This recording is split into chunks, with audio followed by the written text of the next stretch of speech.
Election అనేది 3 దఫాలుగా ఉంటుంది.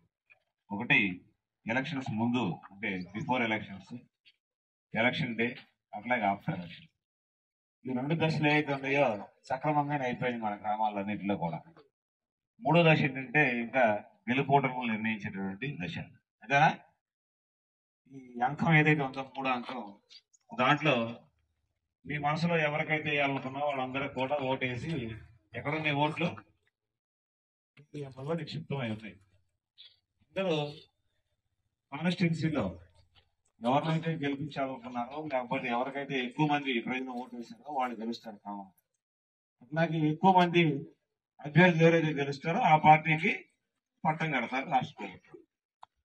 కాబట్టి ఈ మిగిలిన అంకం ఏదైతే ఉందో, చివరి అంకం, ఈ అంకంలో బళ్ళి కాగితాలు ఉన్నాయా? చివరి అంకంలో కౌంటింగ్ అయిన తర్వాత కొంతమంది భావోద్వేగాలకు లోనవుతుంటారు.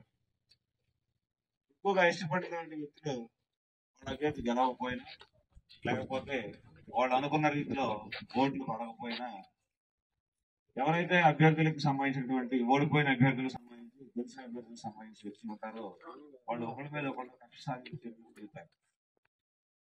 మీ ఒక్కరితో అయ్యేదైతే మీ ఛాయశక్తుల ఈ కుటుంబం మొత్తం కూడా కష్టపడి పనిచేసి ఆ పని కంప్లీట్ చేయొచ్చు. ఈ అందరితో కూడిన పని కదా ఓటు చేయాలి, కరెక్టేనా? కాబట్టి అందరూ ఎవరికైతే ఇష్టపడతారో వాళ్ళు గెలుస్తారు.